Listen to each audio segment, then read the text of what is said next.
Hello my friends, this is Wake Angel 2001 coming at you with a review of the Sonic the Hedgehog 3 Light Up 2-pack with Supersonic and Supershadow. The circumstances of me getting this set are somewhat unique, and it has to do with my next commissioner, Dylan D. Dylan is an international customer, and because of that, where he lives, they don't sell the pack, and all the places you would buy them online don't ship to his country. But since he's getting a commission from me, and I'm going to be sending him stuff anyway, he decided to make the executive decision, well, with my permission of course, to order an item to send to me, and then when it arrives, then I would include it with his commission. And the extra weight, he'll just, it'll make the shipping more expensive, but, he'll pay that. So yes, that is how I have come into possession of these figures, and he has granted me permission to do a review of them. That means I will be taking them out of the packaging, but I will be very careful about it. So I'm just going to take it in real close so you can see these figures still have the follow me eyes that the single carded figures have, although you can see little streaks of translucent plastic where the light up feature takes place. You can see it's funny, they have a try me button on their torso, but it doesn't work because, as you can see, the white try me strips that prevent the batteries from making contact are in there, and you can't I suppose you could pull this one. You gotta remove the try me tab, but it's taped down. I want to open the package very carefully so I make sure not to damage it. So I'm going to be carefully cutting the tape off is what I'm trying to get at. It has a nice box. You see, in the one corner you have the three main characters with Shadow in the background. And then on the side you have a nice big glamour shot of Shadow. Along with the picture on the back featuring the figures all posed up. Along with which wave that they come in. This is apparently meant to correspond with Wave 1. And this is indeed the first time that you can actually get a figure of 5-inch Supershadow, as I believe Supershadow is a Wave 3 figure, and Wave 3, as of the time of this recording, has yet to release. So that's all the backstory. Let's get these guys out of the box and see what they're actually like. Alright friends, here they are, Supersonic and Supershadow, standing side by side. So, what makes these guys so special that they'd be available in a 2-pack with a light-up feature? Well, let's light them up. The buttons, as you can see, are located right in the middle of their chest. That's some good light-up. It's not just like a light, it flickers and flashes, and you can see, their eyes light up, and it's a different color than their head because of the translucent plastic. It's confined to their head, so let's zoom in a little closer. And I'm actually going to turn off my living room light so that we can actually appreciate this a little bit more. Yes, this is the reason why I waited to film this review at night. Yeah, that's pretty intense, isn't it? I especially love how Shadow's eyes are so vibrant. Look at that. Of course, Sonic's, they almost look sinister with how dark they are. So, yeah, that's the light up feature. It's pretty cool. There's no way to actually turn it off when you turn it on. You just have to wait for the cycle to complete. But it only stays on for a few seconds. I don't know. I think would there have been people out there that prefer that these things just stay on constantly when you push the button and then they turn off when you push the button again? Or, tell me what you think in the description below. In the comments below, what you think. I'm all over the place. Alright, so, we have to do the comparison between the standard figure, and since I don't have Supershadow yet, because he has been released, we're going to do it with the, Supersonic. So, at first glance, the two figures look very similar to each other. In fact, you'd be hard-pressed to pick out the differences just from their sculpting at first, except for the savvy ones noticing, the translucent bits in the light-up figure's head. Let's get them a little closer to the camera. They seem to have the same expression, with one eye being slightly more cocked than the other. And like I said, both of the figures do have that follow me eye feature. So it's not like you're sacrificing that eye thing for the light up. And when you get down to the torso, that's when you see it. Supersonic's torso is one big solid piece where, well, light up Supersonic, whereas regular Supersonic has torso articulation. You also notice in the shoulders that the regular figure has a butterfly joint, whereas this one doesn't. It only has the regular universal joint. So if you look at the back of the figure, you can see why. The big figure has a screw hole back there where the room is made for the battery pack. That battery pack is the secret to this thing's power, and it's also why there's no further torso articulation. Like, everything has been removed so that the figure can have the figure's butterfly jointed shoulders and waist articulation have all been removed to make room for the battery. Also, if you look up on the neck, the single-carded Supersonic figure has a ball-jointed neck, whilst the light-up one only has a swivel-cut neck. And it can only turn about this far before it stops. I'm assuming that that's because there's a wire going up through here, so you can't turn the neck 180 degrees because then you'll twist the wire. But, you know, like, you get a pretty good range. Like, he can look decently to the side, so you can have him doing a pose where he's looking over one of his own shoulders. Yeah, that's pretty good. He has enough range to be satisfying. Yeah. And that's just fine.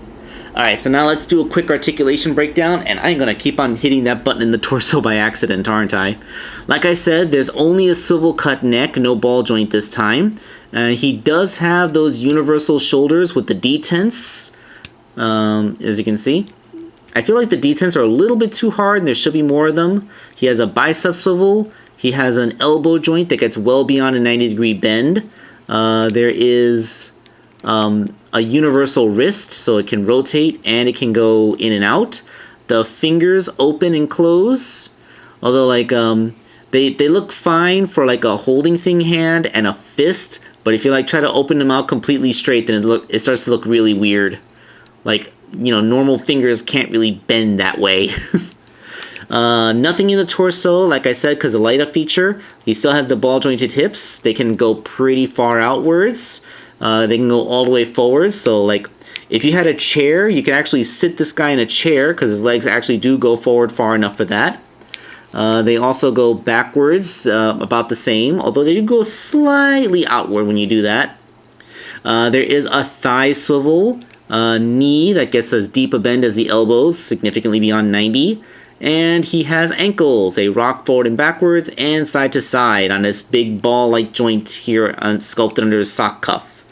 So, yeah, like, under many circumstances, this would still be considered a very well-articulated figure. It's better articulated than the 4-inch figures, and, yeah.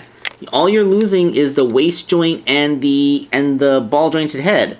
But you're still getting a very posable and highly articulated figure, significantly beyond what we're used to seeing with most Sonic merchandise. Now let's take a look at Supershadow, since this, again, I can't compare him to the single-carded release, as that wave hasn't been released yet, but he has the same thing with the head that swivels about this far.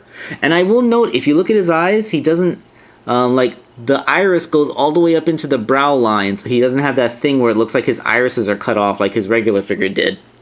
But yep, I noticed that he doesn't seem to have the detents in his shoulder like Supersonic does. They just kind of move freely based on friction. I think I like that better. Although the left one does feel a little bit loose. You can see it moving by its own weight there. But yeah, bicep swivel, elbow that bends just a slightly bit beyond 90, same exact wrist movement, fingers open. Now, there was some controversy about the original Shadow figure from the first wave because, like, Sonic's ball-jointed hip was connected this way so that it could move all around, but then Shadow's ball joint was connected to a peg that was like this. May not seem like that big a difference, but it did affect how his leg was able to move, and a lot of people snapped the hip joint because they expected to be able to move it the same way as Sonic's, but because it was attached to that angle, it couldn't quite pull off some of the same poses. But I think in this release, I don't know, like, if you look in there, I can kind of see the ball joint is still attached to that weird angle, but if I move his leg, like, I can still make him do a full sitting pose. Like, I don't really remember being able to do this too easily with the regular Shadow figure. So, I don't know, maybe they recut the ball joint slightly so that the hip has a little bit more range. I mean, it can't go outwards as far as Sonic's. Hold on, let me get Sonic back up here. When I do it with Sonic's leg, I can get him to almost do a full split, where Shadow's, like, as you can see, it just doesn't quite go out quite as far. It's not a big difference, but it's just noticeable. So I think they did do the thing where they where the ball joint is there. But yeah, like, you can still have Shadow do this. So if you could find a vehicle that you would sit him down in, he can totally, you know, sit. It's a thing he can do. Yeah, and then there's a thigh swivel, that 90-degree knee, and the same exact foot articulation. So very good. You got yourself a really great Shadow figure that can do excellent posing, and the only difference the only thing you're giving up for the light up feature is the torso articulation and the butterfly joints in the shoulders. And you know what? I don't think the butterfly joints are that big a loss. I mean, they do give you a slight bit more range, but not that much. It's only a few extra degrees. Let's see. Yeah, like, I mean, I guess it's a little noticeable, but really I don't think that it's that big a deal. I think, yeah, I can live without those butterfly joints. And, you know, like, torso articulation just kind of breaks up the sculpt of his belly, you know? Like, so honestly, I don't think you're losing too much by sacrificing the torso articulation, and I can honestly live without the butterfly joints, so, yeah. Like, you are losing a negligible amount of articulation to gain that really cool light-up gimmick. And they also have not sacrificed anything sculpt or paint-wise. Oh yeah, speaking of paint-wise, I do like how they did make sure to keep Sonic and Shadow slightly different colors of yellow. Like, Sonic is a much deeper, more vibrant goldish color, while Shadow is a lighter, more cream color. This does reflect in the original Sonic Adventure 2 game, where they were different shades of gold. In fact, I feel like in the original Dreamcast release, Shadow was straight up platinum colored. But they made him a hue that was only slightly different from Sonic's in the Shadow the Hedgehog 2005 and Sonic 2006. Although in the movie, Shadow had like an almost rose gold look. I feel like that pinkish shade that he was mostly caused by the fact that he had that red chaos energy that came out of him, and it got diluted into the gold aura of superness, so it kind of turned his red lightning into like a pink glow. But I digress. I'm just talking about different colors and forms now. But yeah, these figures look absolutely fantastic. Honestly, I don't think that a pink Shadow would have sold as well to audiences. Like, I know, whenever I see it with RC that they don't want to make her that bubblegum pink that she was in the G1 cartoon, I complain. But, you know, like, people just aren't used to seeing that particular shade with Shadow, so I can accept it. Alright, so I will leave you on this flashy light display. Thank you all for watching the video, and now to get these guys safely back into their packaging so that Dylan D can enjoy them when they arrive later on. Wake Angel 2001 signing off.